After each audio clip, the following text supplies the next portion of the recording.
آج ہم نے جو ہے ابھی 6 بجے ہم نے جو ہے اپنا پولنگ ایجنٹس کی اور ان کی ٹریننگ کے لیے ہم نے یہاں رکھا ہوا ہے، اور ماسٹر ٹرینر جو ہے ان کو، کیونکہ 1100 کے لگ بھگ ہمارے پولنگ ایجنٹس ہیں، تو 1100 کو ہمارا جو ٹرینر ہے وہ ڈیمونسٹریشن کرے گا اور ان کو بتائے گا کہ کس طرح سے آپ نے پولنگ والے دن کس طرح سے آپ نے پہلے بکسے کو خالی دیکھ کر جو ہے اس کی جو ہے یقین بنانا ہے، کس طرح سے پھر آپ نے جو ہے جب وہ پولنگ کی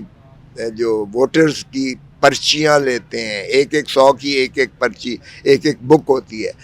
وہ لینی ہے۔ اور یہ عام طور پر کیا کرتا ہے پریزائڈنگ آفیسر یا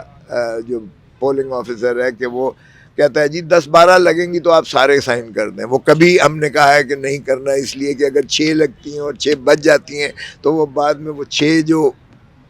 کاپیز بچ جاتی ہیں وہ ان پر سٹیمپنگ کر کے ڈال دیتے ہیں، اور چونکہ ہمارے پولنگ ایجنٹ نے پہلے ہی دستخط کیے ہوتے ہیں کہ جی ہم نے 12 جو ہے یہ کتابیں جو نکلوائی ہیں فہرستوں کی، یعنی ووٹرز لسٹ کی، تو وہ 12 کی 12 کنزیوم، تو جتنی کنزیوم ہوں اتنی ہی کی دستخط کرنا۔ ایک اگر ہوئی ہے 100 والی ختم ہوئی ہے، دوسری لے رہے ہیں تو پھر دوسری پر دستخط کرنا کہ یہ لیے، اور اس کے سیریل نمبرز نوٹ کیے ہوتے ہیں، 1 to 100 ہے، 101 to پھر جتنا بھی ہوتا ہے اس طرح سے آتی ہیں۔ اور پھر اسی لیے ہم نے ان کو یہ بھی گائیڈنس دینی ہے کہ آپ کی نظر سے کبھی بھی اوجھل نہیں ہونی چاہیے، اور جو ووٹر آئے آپ دیکھیں کہ کہیں یہ جعلی ووٹر تو نہیں ہے، اور اس پر بھی آپ نے نظر رکھنا ہے، اور پھر کسی وقفے سے باہر نہیں جانا ہے، کیونکہ پریزائڈنگ آفیسر عام طور پر یہ بھی ہم نے دیکھا ہے بکسے تبدیل ہوتے بھی ہم نے دیکھے ہیں، وقفے کے درمیان جو ہے وہ بکسے تبدیل کر دیے جاتے ہیں، تو یہ بھی ہم نے گارڈ کرنا ہے اس کا۔ پھر آخر میں جب کاؤنٹنگ ہوتی ہے تو پھر بھی ایک اور طریقہ ہوتا ہے کہ پریزائڈنگ آفیسر عام طور پر کہتا ہے کہ چلیں جی وقفہ کر لیتے ہیں، ابھی آدھے گھنٹے یا گھنٹے کے بعد جو ہے ہم پھر اس کو کریں گے، تو اس دوران میں بھی آپ نے وہاں سے نہیں ہلنا ہے۔ اور اسی طرح جب کاؤنٹنگ ہوتی ہے تو کاؤنٹنگ میں بھی آپ نے بڑا مستعدی سے اس وقت تک بیٹھے رہنا ہے جب تک کاؤنٹ نہیں ہو سکتا، اور پھر کاؤنٹ پر بھی آپ نے کچے خالی کاغذ پر جو ہے وہ پینسل سے لکھے ہوئے رزلٹ نہیں لینا، اس کی کوئی حیثیت نہیں ہے، بلکہ جو سرکاری فارم 45 ہے، 45 فارم ہے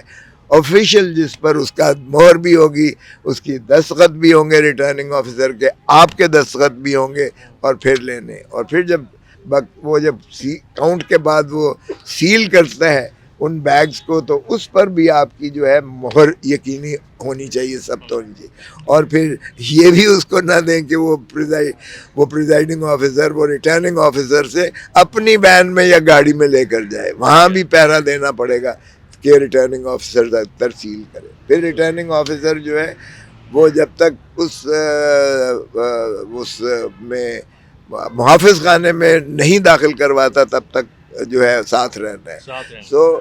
ہم نے یہ ٹرینر جو ہے ماسٹر ٹرینر رکھا ہے، ہمارے پاس بین الاقوامی جو انٹرنیشنل آبزرورز ہیں وہ بھی آ رہے ہیں اسی اس میں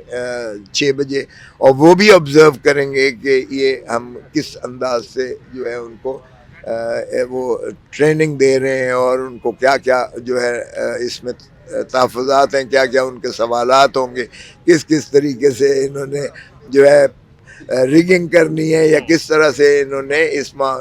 سارے ماحول کو آلودہ کرنے کی کوشش کرنا ہے۔ سو ہم ان کا جو ہے یقینی بنائیں گے کہ یہ تمام چیزیں جو ہے وہ ایسے انداز سے ہوں کہ اس میں کوئی گنجائش نہ رہ جائے، کیونکہ ماشاءاللہ ہمارے مد مقابل جو ہے وہ اتنے 2 نمبری کے ماہر ہیں، اتنے 2 نمبری کے ماہر ہیں کہ وہ جیتتے ہی ہمیشہ 2 نمبری سے ہیں، اور ان کی ساری حکمرانی 2 نمبری رہی ہے۔ انہوں نے دھرتی ماں کو لوٹا ہے، انہوں نے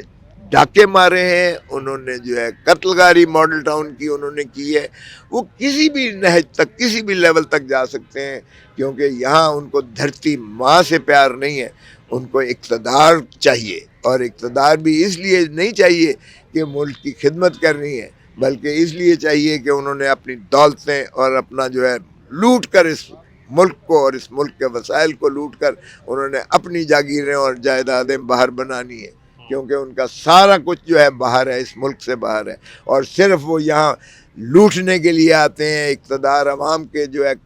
عوام تو ان کو دیتی نہیں ہے، 2 نمبریے سے، اور کسی کی بیساکھیوں پر چڑھ کے آتے ہیں اور پھر لوٹ مار کے واپس چلے جاتے ہیں۔ اچھا کھوسا صاحب مجھے بتائیے گا، پہلے بلے کا نشان چھین لیا گیا، اب سننے میں یہ بھی آ رہا ہے پی ٹی آئی سپورٹرز کے آئی ڈی کارڈ ضبط کیے جا رہے ہیں، اس میں کتنی سچائی ہے؟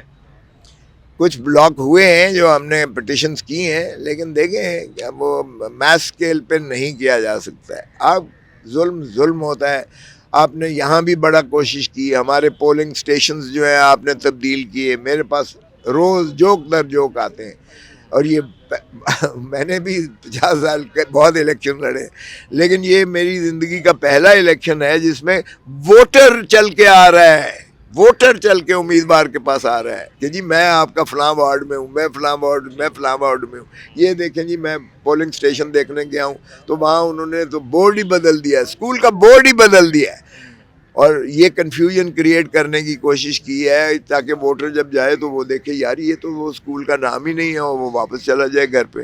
تو وہ 60,000 ووٹ جو یہاں آپ جہاں بیٹھے ہوئے ہیں ڈی ایچ اے کا، ان کے کبھی بھی نہیں ہوا کہ ڈی ایچ اے سے باہر ان کے پولنگ سٹیشنز ہوں۔ یہاں جو اسکول ہیں قریب ترین ہوتا ہے، کیونکہ قانون یہ کہتا ہے کہ 1 کلومیٹر کے اندر جو ہے پولنگ سٹیشن ہونا چاہیے۔ انہوں نے اٹھا کے ان کے چرن پنڈ میں اور پتہ نہیں دیہاتوں میں پھینک دیے ہیں، پہلی دفعہ ہوا ہے، اس لیے کہ 99% لوگ جو ہے یہاں کا وہ پرو عمران خان اور اینٹائی ان چور ڈاکوؤں کے مخالف ہے، اور میرٹ پہ بھی وہ جاتا ہے۔ الحمدللہ میرا تو جو ہے موازنہ کیا کرنا ہے، میرا تو کلین سلیٹ ہے، میں نے تو عبادت سمجھ کے وکالت بھی اور عبادت سمجھ کے سیاست بھی کی ہے، میرے خلاف کوئی زندگی میں کبھی الزام نہیں ہے، ایک دھیلے کا بھی۔ حالانکہ میں گورنر رہا، میں اٹارنی جنرل پاکستان رہا، میں وفاقی وزیر رہا، میں 2 دفعہ سینیٹر رہا، میں پاکستان بار کونسل کا، میری ساری زندگی پبلک سروس میں گزری ہے، لیکن اللہ کی بہت کرم ہے، نوازش ہے کہ میرے اوپر آج تک کوئی ایسا پرچہ نہیں۔ میں دوسری طرف نہیں کہتا، کہنے کی ضرورت نہیں ہے، اچھا نہیں لگتا ہے، آپ کے سامنے ہی ہے کہ ان کے خلاف کتنے الزامات ہیں۔ تو یہاں جو یہ ڈیفنس کا جو باشعور طبقہ، پڑھا لکھا طبقہ ہے، اگر فوج سے بھی ہیں تو ریٹائرڈ جو افسران ہیں ان کے ماشاءاللہ بچے ہیں، ان کے خانوادے ہیں، وہ یقیناً میرٹ کا تو خیر میں نہیں کہتا کہ میرا کوئی زیادہ ہے، لیکن خان کی محبت بہت زیادہ ہے یہاں، اور پھر مظلوم کے حق میں یہ بہت زیادہ ان کے جذباتی والہانہ طور پر محبت ہے۔ اور ویسے میرے اس ووٹر سارے حلقے کا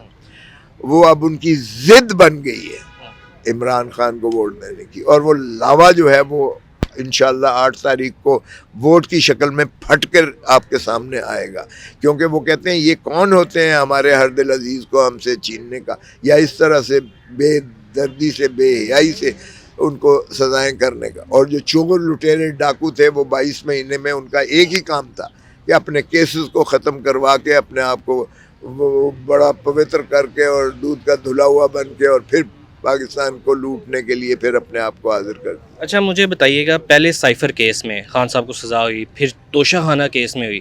کیسے بری کروائیں گے خان صاحب؟ کچھ بھی نہیں ہے ان کیسز میں، یقین کریں ان کے جو ہے ہم اپیل میں جائیں گے، سائفر کا کیس بنتا ہی نہیں ہے، کیونکہ کسی اس عنصر سے، اس عمل سے کہ ڈونلڈ لو کہہ رہا ہے ہمارے امبیسڈر اسد مجید کو کہ عمران کو چلتا کرو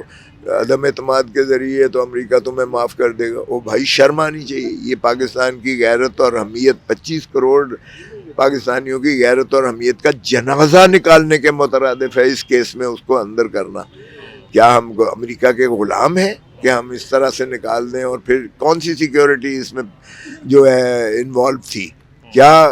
جو ہے تنصیبات عمران نے کوئی آشکارا کی ہیں، یا پاکستان کی کوئی دفاع کا کوئی کسی دشمن ملک کو جو ہے کوئی راز دے دیا ہے؟ اس میں کون سا راز تھا؟ اور پھر جہاں تک توشے خانے کا تعلق ہے تو وہ ان ساروں چور ڈاکوؤں جن کے کیسز آلریڈی پینڈنگ ہیں ان کے تو فیصلہ کرتے نہیں ہیں، اور یہ کیس جو بنتا ہی نہیں ہے اس میں جو ہے اس میں گراف جیولری پر 14 سال میکسیمم، اس سے زیادہ سزا ہے ہی نہیں اس سے زیادہ قانون میں، اور میکسیمم سزا. اور یہ بھی کون دے رہا ہے؟ جو محمد بشیر جو بار بار کہہ رہا ہے کہ مجھے بیمار ہوں میں، مجھے 14 مارچ کو میں ریٹائر ہو رہا ہوں، میری ڈیو ہے چھٹی، مجھے جو ہے رخصت دی جائے، اور وہ بیماری کی حالت میں ہسپتال میں داخل ہوتا ہے، پھر بھی اس کو نکال کے ہسپتال سے اور اس سے یہ سزا کروائی جاتی ہے. او بھائی، ایک آدمی کہہ رہا ہے کہ مجھے چھٹی دے دو، رخصت دے دو، میں بیمار ہوں، میں ججی نہیں کرنا چاہتا، میں 14 مارچ کو ویسے ریٹائر ہو رہا ہوں، میری چھٹیاں ڈیو ہیں، اور مجھے رخصت میری منظور کر کے مجھے فارغ کیا جائے. اس کو کہتے ہیں نہیں، پہلے تو سزا کر عمران کو، پھر تجھے چھٹی کا سوچیں گے. اور اس سے جبری چھٹی یہ سزا کروائی ہے، اسکرپٹڈ ہے. اور جو عدت والی ہے، یہ تو شرمناک ہے. کسی کے گھر میں گھس جا، اس کی ذاتی زندگی میں نکاح بھی ناجائز قرار دے دیا گیا. نکاح تو ناجائز قرار دے ہی نہیں سکتے، ان کے آپ بس میں ہی نہیں ہے. جب ایک میاں کہتا ہے میری بیوی ہے، بیوی کہتی ہے میرا خامند ہے، اور جو ہے وہ نکاح بھی پڑھوایا گیا ہے، وہ اس لیے اس کو تو ناجائز قرار دے ہی نہیں سکتے ہیں. وہ زیادہ سے زیادہ وہ یہ کہہ سکتے ہیں کہ جی عدت کے دوران، اور عدت کے دوران ہوا بھی نہیں ہے. اور خود جو ہے مانکہ 2018 میں اپنی بیوی کی، سابقہ بیوی کی پاکیزگی کی قسمیں کھاتا رہا ہے، ٹی وی پہ آ کے حلفاً قسمیں کھائی ہیں اس نے. اور جب 2024 میں اسے پکڑ کے لے جاتے ہیں اور اسے اندر کرتے ہیں، 2 مہینے اندر کرتے ہیں، تو سافٹ ویئر اس کا جو ہے وہ جب اپڈیٹ کرتے ہیں تو پھر وہ جو ہے اپنے پہلے بیانوں سے انحراف کرتے ہوئے کہتا ہے کہ یہ عدت میں ہوئی ہے. تو شرم آنی چاہیے اسے بھی، اور جنہوں نے کیا ہے مقدمہ وہ بھی شرم آنی چاہیے. دنیا میں ہمارا اسلام مذہب کی بدنامی ہو رہی ہے، اس کیس سے. اور اس کو کسی فقہ نے، کسی شرع نے، کسی مفتی نے اس فیصلے کو نہیں تسلیم کیا. 1400 سال میں اسلام کی تاریخ میں آج تک ایسا فیصلہ نہیں ہوا.